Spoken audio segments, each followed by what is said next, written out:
आज सुबह शांतिधाम वृद्धाश्रम में हल्की धूप फैली थी। कमरे में सन्नाटा था, सिर्फ खिड़की से आती हवा की हल्की सरसराहट। बिस्तर के पास एक पुराना फोटो रखा था, उसमें मुस्कुराता एक छोटा बच्चा और उसके साथ मां। वो बच्चा आदित्य था और मां थी सुनीता देवी। सुनीता आज फिर जल्दी उठी थी। नींद अब उन्हें आती ही कहां थी। आदत थी खिड़की के पास बैठने की, जैसे कोई आ जाएगा, कोई कहेगा मां। वो उठी, चप्पल पहनी, धीरे धीरे बरामदे तक चली। बाहर कुछ और बुजुर्ग बैठे थे। किसी की आंखों में इंतजार था, किसी में थकान, पर सुनीता के चेहरे पर सन्नाटा नहीं था। उनकी मुस्कान में उम्मीद छिपी थी। वो बोली, आज शुक्रवार है ना रीता? रीता बोली, हाँ मां जी, आज मिलन दिवस है। सुनीता बोली, शायद आज मेरा बेटा आएगा। हर शुक्रवार को यहां बच्चों के आने का दिन होता था। सुनीता हर बार साड़ी बदलती, बाल ठीक करती और खिड़की से बाहर झांकती रहती। हर कदम की आहट पर दिल धड़क उठता। शाम होने लगी, पर कोई नहीं आया। धीरे से उन्होंने कपड़े बदले और दीवार पर टंगी घड़ी की ओर देखा। 6 बज चुके थे। रीता आई, कहा, मां जी आज भी नहीं आए? वो मुस्कुराई, कहा, अगली बार जरूर आएगा। रात को वो बिस्तर पर बैठी, पुरानी तस्वीर उठाई, धीरे धीरे उंगलियों से बेटे का चेहरा छुआ। बोली, तू अब बहुत बड़ा हो गया होगा बेटा, शायद बहुत काम करता होगा। फिर उन्होंने बैग से एक पुराना लिफाफा निकाला। वो चिट्ठी थी जो उन्होंने कभी भेजी नहीं थी। उसमें लिखा था, बेटा यहां ठीक है, बस तेरे बिना हर चीज अधूरी लगती है। उन्होंने धीरे से चिट्ठी वापस रख दी। आंखें बंद की, पर नींद नहीं आई, सिर्फ यादें आई। वो दिन जब आदित्य छोटा था, उसकी हंसी, उसकी जिद, वो बारिश में खेलना, वो मिट्टी के खिलौने। उनकी आंखों में चमक आ गई। फिर उन्होंने तय किया, अब और नहीं, अब वो खुद जाएगी। अपने बेटे से मिले बिना ये जिंदगी अधूरी नहीं छोड़ेंगी। सुबह उन्होंने नर्स रीता से कहा, बेटी मुझे कुछ दिनों की छुट्टी चाहिए। रीता ने पूछा, कहां जाओगी मां जी? वो मुस्कुराई, थोड़ा मन बदलने जा रही हूं। रीता ने पेपर पर साइन करवाए। सुनीता ने अपने छोटे से बैग में 2 साड़ियां रखी, एक पुराना कोट, वो फोटो फ्रेम और वो चिट्ठी। उन्होंने आईने में खुद को देखा, कहा, अब पहचान बदलनी होगी। बालों में डाई लगाई, सादे कपड़े पहने और सिर पर दुपट्टा बांध लिया। अब वो सुनीता नहीं, सरला दीदी थी। बस अड्डे तक पहुंचते पहुंचते धूप तेज हो गई थी। टिकट खरीदी, शहर जाने की। बस चली, वो खिड़की से बाहर देखती रही। हर मोड़ पर कोई याद मुस्कुरा रही थी। वो वही रास्ता था जहां कभी आदित्य उनका हाथ थामे चलता था। अब सिर्फ धूल थी, पर यादों की खुशबू अब भी बाकी थी। बस रुकी, वो उतरी। सामने वही मोहल्ला, वो पुराना घर, बस अब दीवारें नई थीं। उन्होंने गहरी सांस ली, घंटी बजाई, दरवाजा खुला। सामने नेहा थी, उनकी बहू। नेहा ने ऊपर से नीचे तक देखा, कहा, हाँ क्या चाहिए? वो बोली, काम चाहिए बेटी, खाना बना सकती हूं। नेहा बोली, ठीक है, घर में काम वाली की जरूरत है, अंदर आ जाओ। वो मुस्कुराई और घर के अंदर कदम रखा। अपने ही घर में रसोई में जाकर उन्होंने बर्तन छुए। एक बर्तन पुराना था, हल्की सी खरोंच थी। वो बोली, यही तो वो कटोरी है जिसमें मैंने आदित्य को दूध पिलाया था।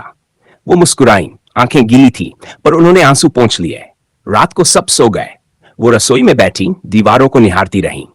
फिर धीरे से बोली, घर अब वही है, बस रिश्ते बदल गए हैं। सुबह जल्दी उठी, रसोई संभाली। नेहा आई, कहा, चाय बनाओ दीदी। वो मुस्कुराई और चाय बनाते हुए बोली, मेरे बेटे को भी ऐसी ही चाय पसंद थी। नेहा चौंकी, पर कुछ नहीं बोली। दिन बीतते गए, घर में सब व्यस्त रहते। आदित्य सुबह जल्दी निकलता, रात देर लौटता। वो उसे बस दूर से देखती, कभी किसी कमरे के कोने से, कभी सीढ़ियों के पीछे से। वो सोचती, कभी यही बच्चा उनकी गोद में सोता था, अब उसके पास एक पल नहीं। वो चुप रहती, कभी अपने आप से कहती, मां बनना सबसे आसान काम है, पर मां को भूल जाना सबसे बड़ा गुनाह। शाम को आर्यन, उनका पोता, नीचे दौड़ता आया। कहा, दीदी कहानी सुनाओ ना। वो मुस्कुराई, कहा, आओ बेटा, एक कहानी सुनाती हूं। उन्होंने कहानी शुरू की। एक गांव था, वहां एक मां और उसका बेटा रहते थे। बेटा बड़ा हुआ और मां को अकेला छोड़ गया। आर्यन ने पूछा, क्या वो बेटा लौटा था? वो बोली, हाँ बेटा लौटा था, पर बहुत देर से। आर्यन चुप हो गया, फिर धीरे से कहा, आप मेरी दादी जैसी लगती है। वो मुस्कुराई और उसके सिर पर हाथ फेरा। उस दिन से आर्यन हर शाम उनके पास आने लगा। वो कहानी सुनाता, वो हंसाती, कभी डांटती। नेहा दूर से देखती, मन ही मन मुस्कुराती। धीरे धीरे पूरे घर में सरला दीदी की पहचान बन गई। हर किसी का ख्याल रखने वाली, मृदु स्वभाव वाली। पर रात में जब सब सो जाते, वो अकेली अपने बैग से वो तस्वीर निकालती, धीरे से सहलाती और आंखें बंद कर लेती। एक शाम आदित्य घर लौटा, थका हुआ था। खाना सामने रखा गया। उसने एक कौर खाया, रुक गया, बोला, आज खाना कुछ अलग है, मान जैसा स्वाद है। वो हल्के से मुस्कुराई, कहा, शायद पुरानी आदतें हैं बेटे। पर बेटे शब्द निगल लिया। उसके बाद वो जल्दी उठने लगी, इससे घर का काम और सहेज कर करने लगी। घर में अब कुछ बदलने लगा था। दीवारें हल्की हंसी से भरने लगी। नेहा को भी अब सरला दीदी के बिना घर अधूरा लगता था। वो उनसे बातें करने लगी। कभी पूछती, आपके बच्चे हैं क्या? वो मुस्कुराकर कहती, हां बेटी थे, पर अब बस हवा में है। एक दिन स्कूल का कार्यक्रम था। आर्यन का फैमिली डे था। वो सब साथ गए।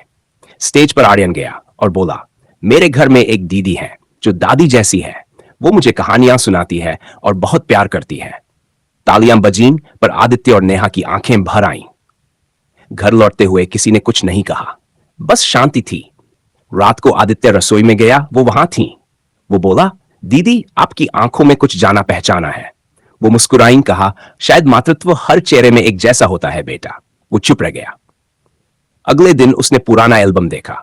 तस्वीरें पलटी। उसमें एक तस्वीर थी, वो और उसकी मां। वो ठिठ गया। उस तस्वीर में वही मुस्कान, वही आंखें थी। वो भागा नीचे।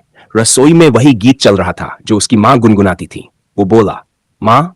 वो धीरे से मुड़ी। दोनों की आंखों से आंसू बह निकले। कुछ नहीं कहा, बस समय थम गया। उसने कहा, मां आपने मुझे माफ किया?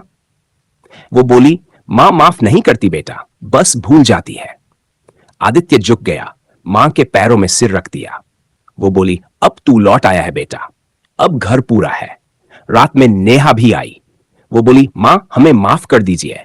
वो मुस्कुराई, कहा, मां का दिल कभी शिकायत नहीं रखता बेटी। उस रात घर में पहली बार सच्ची शांति थी। सिर्फ दीवारें नहीं, रिश्ते भी सांस ले रहे थे। भाग सुबह की पहली किरण घर के हर कोने में उतर रही थी। मां अब अपने कमरे में थी, कमजोर, पर आंखों में वही स्नेह था। आर्यन दौड़ता आया, बोला, दादी चलो पार्क चलें। वो मुस्कुराई, कहा, आज नहीं बेटा, थोड़ा थकान है। नेहा ने पास आकर कहा, मां डॉक्टर को बुला देती हूं।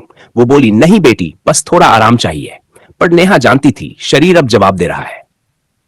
उस शाम जब आदित्य लौटा, मां आंगन में बैठी थी। सूरज की सुनहरी रोशनी उनके चेहरे पर उतर रही थी। वो धीरे से बोली, जानते हो बेटा, सूरज हर शाम डूबता है पर अगली सुबह फिर लौटता है। आदित्य बोला, हां मां, पर अगर सूरज ना लौटे तो? वो बोली, फिर उसकी गर्मी यादों में रह जाती है बेटा। उनकी आंखें दूर कहीं टिक गई।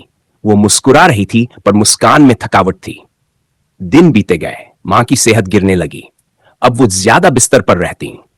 आर्यन रोज उनके पास बैठता, उनकी उंगलियां पकड़ता और धीरे से कहता, दादी आप ठीक हो जाओ ना। वो कहती, मैं ठीक हूं बेटा, जब हवा चलेगी तू समझना, मैं तेरे पास हूं। आर्यन मासूम आंखों से देखता, पर कुछ समझ नहीं पाता। वो बस हर रात मां के पास सो जाता। आदित्य अब हर शाम जल्दी लौटने लगा।